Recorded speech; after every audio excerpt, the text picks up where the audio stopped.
Bismillah al-Rahman al-Rahim. In the name of God, the most gracious, the most merciful. Welcome back to the deep dive. You know, usually when we crack open a text from, say, the 7th century, we kind of brace ourselves. Yeah, you expect something a little dry. Right. Dry history, maybe some lists of battles, archaic laws, that sort of thing. Yeah. But today is different. We are looking at a text that is, and I can only describe it this way, a cosmic roadmap. That is a very, very fitting description. It really does feel less like a history book and more like a user's manual for existence itself. Exactly. We're talking about a text that starts before the concept of time even exists, moves through the violent churning creation of the universe, and lands right in the messy, complicated center of the human soul. We are unpacking Nahjul Balagha. Which means the peak of eloquence. And specifically, we're zooming in on the very first sermon, Sermon 1. And the speaker is a figure who, well, he absolutely towers over Islamic history, spirituality, and literature. Amir al-Mu'minin Imam Ali alayhi salam. And just to set the stage for you listening right now, when we talk about Amir al-Mu'minin alayhi salam, in this context, we aren't just listening to a ruler or a general, we're listening to a sage. To someone who seems to have witnessed the realities of the universe firsthand. Yes. So the mission of this deep dive, really, is to unpack how this speech delivered over 1,300 years ago does three really massive things. First, it completely dismantles the human habit of trying to, limit God. Okay. Second, it describes the creation of the cosmos in ways that might actually startle a modern astrophysics fan. And third, it explains why Yes, you are so complicated. We have a huge stack of sources today. We're pulling from the sermon itself, obviously, but also dense commentaries by scholars like Murtada Mutahari and Sayyid Fadhil Milani. And even some fascinating reactions from modern readers stumbling onto this text for the first time. So let's dive in. The sermon opens, and honestly, the very first sentence feels like a challenge. He says, "Praise is due to Allah, whose worth cannot be described by speakers." It's a paradox right out of the gate. Right. I mean, imagine standing up to give a speech dedicated to praising God, and your opening line is basically, "It's actually impossible to do what I'm about to do." But that admission of inability is the highest form of praise. He goes further, saying that even calculators cannot count his bounties. Let's pause on that. Calculators. Think about our world today. We are obsessed with data. Completely. We love our spreadsheets, our KPIs, our metrics. We feel that if we can measure something, we can understand it. If it's not in the data set, it doesn't exist. Yeah. We want to quantify everything. Exactly. But Amir al-Mu'minin alayhi salam is telling us that the reality of God breaks the calculator. The moment you think you've counted God's favors or defined his worth, you've actually missed the point. You've made him finite. You've made him finite. And that sets the tone for the whole sermon. Surrender your need to measure the infinite. This leads us directly into what I found to be the most intellectually demanding, but also the most rewarding part of the text. Right. It's this rigorous dismantling of anthropomorphism. And for anyone who hasn't had their morning coffee yet, that just means giving human traits to non-human things. In this case, imagining God as a kind of Superman. You know, the image, the wise old man sitting on a throne in the clouds. That is exactly the image Amir al-Mu'minin alayhi salam destroys. And he doesn't just say, don't do that. He explains the logical impossibility of it. Okay. The text says, whoever describes God limits him. Whoever describes God limits him. Okay, let's unpack this. Because on the surface, that sounds counterintuitive. Yeah. Don't we describe things to understand them? We do. But think about it this way. If I describe you, listener, right now, I say, you're sitting in a chair, you're wearing a blue shirt. By saying what you are, I'm implicitly saying what you are not. Okay, if I'm in the chair, I'm not in the car. If I'm wearing blue, I'm not wearing red. Exactly. A description draws a boundary. It draws a line around you that says, here is where you end, and here is where the rest of the world begins. It defines your edges. I see. So to be described is to be contained. Precisely. But God has no edges. He has no boundaries. If you give him a physical trait, if you say he has a body, or he sits in a place, you're drawing a line around him. You're saying he ends here. And if he ends, he's finite. That violates the core principle of tawhid, or divine oneness. That makes sense. If he's finite, he's just another object in the box of the universe. Really? A really big object maybe, but still an object. Correct. And Amir al-Mu'minin alayhi salam gives us this mind-bending formulation to replace that image. He says, he is with everything, but not in physical nearness. He is different from everything, but not in physical separation. With everything, but not near. That's tough to visualize. It is, because our brains are wired for physical space. But think of it like this. Nearness implies distance. If I stand near you, there's still space between us. Right. God permeates existence. He holds reality together from the inside out, but not like a physical object sitting next to another one. He is the samad, the self-sufficient bedrock of reality. So he's not a tenant in the building of the universe. He's, well, even architect doesn't quite get there. No, because an architect can leave the building. God is the sustaining reality. And this applies to time, too. Okay. The sermon addresses the question of when God existed. Amir al-Mu'minin, alayhi salam, argues that God preceded time. Which is another brain breaker. We always ask, what was before the universe? And the sermon tells us, God, time is a creation, just like a star or a planet. Asking, where is God or when was God is like trying to put the maker of the box inside the box. Yeah. He isn't in the system. He is the system. He is ahad, uniquely one, and samad, absolute and self-sufficient. It's a complete philosophical takedown of the man in the sky idea. It strips away that comfort blanket and replaces it with something much more vast. But then the sermon pivots to something even more subtle. And I admit, I had to read the commentary on this part twice. You're talking about the essence and attributes. Yes. The text talks about denying him attributes. And I'm thinking, wait a minute. Doesn't religion always list attributes? God is powerful, merciful, all-knowing. Is Amir al-Mu'minin, alayhi salam, saying God isn't those things? No, not at all. He's saying God isn't those things in the way that we are. This is where we need to be really precise. Think of it like a video game character, an RPG. Okay, I'm with you. Leveling up. Right. You start the game, your character's weak, you play for a while, you gain experience, and you buy strength. Now your strength score is 10. That strength is an attribute that was added to you. It's an accessory. Right. Something I acquired. It's separate from me. And theoretically, I could lose it. Exactly. In humans, attributes are separate from essence. You are the container. Knowledge or power is the liquid poured into you. But Amir al-Mu'minin, alayhi salam, explains that God's attributes are identical to his essence. Identical. Yes. He doesn't have power like a tool he picked up.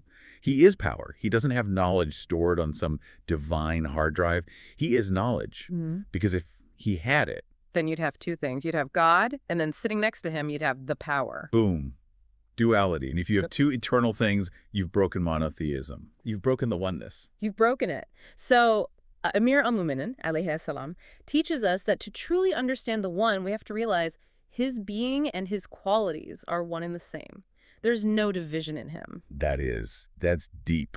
It shifts your perspective from thinking of God as a person with skills to an absolute indivisible reality. Okay, so we've been up in the philosophical stratosphere. Now, Amir al-Mu'minin, alayhi salam, brings us down to the physical universe.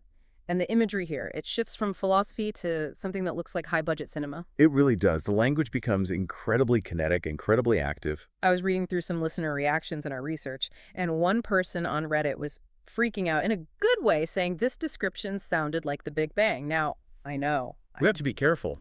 We have to be careful about projecting 21st century science onto 7th century texts. But the language is undeniably explosive. It is. He describes creation starting out of nothing. No pre-existing matter, no lab experiments, and then he talks about these openings of atmosphere and strata of winds. The water imagery is what really got me. He describes this massive tumultuous water loaded onto dashing winds. The text says the wind churned the water. Like the churning of curd. To create foam. That phrase, churning of curd, is so tactile, isn't it? It implies violence, energy, friction. This isn't a painter politely adding a tree to a canvas. This is a volatile, high-energy event. It's force. Pure force. And the text says this foam from the churning water was raised up to create the seven skies. And the description of the skies isn't just a roof over our heads. He calls the lower heaven a stationary surge, which is a fantastic oxymoron. It is. And the upper heaven, a protective ceiling without pillars. And if we contextualize this, it's even more impressive. In the 7th century, the dominant view of the universe passed down from the Greeks was that the heavens were these solid, static, crystalline spheres, rigid, unchanging. Right, a static dome, like a snow globe. Exactly. But Amir al-Mu'minin, alayhi salam, describes a universe of flow. Winds, churning water, expanding foam, a rotating firmament. He portrays the cosmos as dynamic and fluid. It feels alive. He also mentions the stars and planets as decorations, the shining sun and effulgent moon. It really positions God not just as a brute force, but as an intricate designer. Absolutely. There's beauty in the violence of creation. But this universe isn't empty.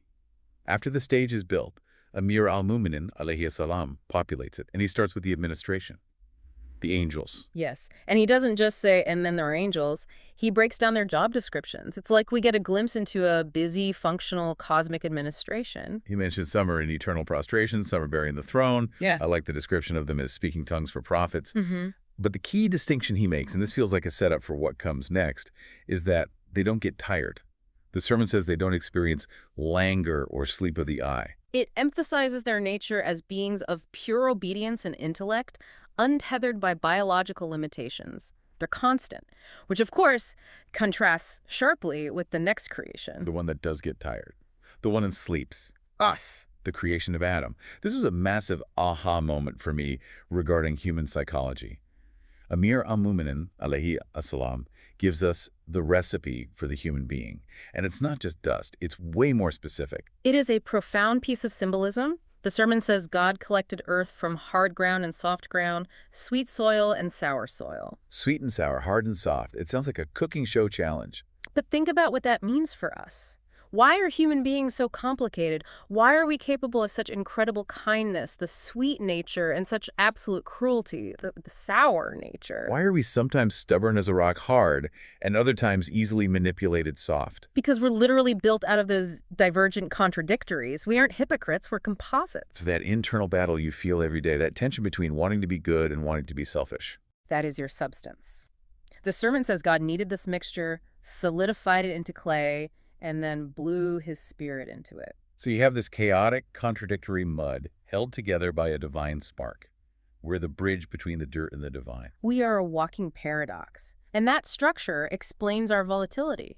And the sermon immediately pivots to the first failure of that test, the story of Iblis Satan. Right. God commands the angels to bow to this new clay creature. They do, because as we established, they're pure obedience. But Iblis refuses. And notice why he refuses. The sermon diagnoses it perfectly. It wasn't confusion. It wasn't a misunderstanding. It was self-importance. Self-importance. Iblis looked at Adam's origin clay and then looked at his own origin fire. And he made a judgment. He said, fire is better than clay. I am superior. It was the first act of prejudice. The first act of racism, really. Judging value based on the material origin rather than the spiritual rank given by God. Exactly. It serves as a warning shot right at the beginning of the book. Pride is the barrier to knowledge. Iblis had knowledge. He knew God existed. But his pride, his attachment to his fire, blinded him. That is a powerful lesson. It's like, don't be proud of your fire when you're standing before the creator of the fire. Precisely. Now, before we wrap this up, I have to address the elephant in the room. We're talking about a text from Imam Ali, alayhi salam. But we know that Nahjul Balagha was compiled by a scholar named Sharif al-Radi, 400 years later? About that, yes. And in historical terms, a 400-year gap is a long time. It's a valid historical question. Right. So people have asked, is this really Imam Ali, alayhi salam, or is it Sharif al-Radi just showing off his own writing skills? The evidence is overwhelmingly on the side of authenticity, particularly when you look at the work done by researchers like Saeed Fatul Milani. First, there's the paper trail. We have manuscripts and references to these specific sermons in works by authors who lived before Sharif al-Radi was even born. Oh, really? So the sermons existed in books before the compiler was even alive? Yes. Historians like al-Masudi and literary giants like al-Jahiz were quoting these lines long before the compilation of Nahjul Balagha. Sharif al-Radi was essentially an editor and anthologist.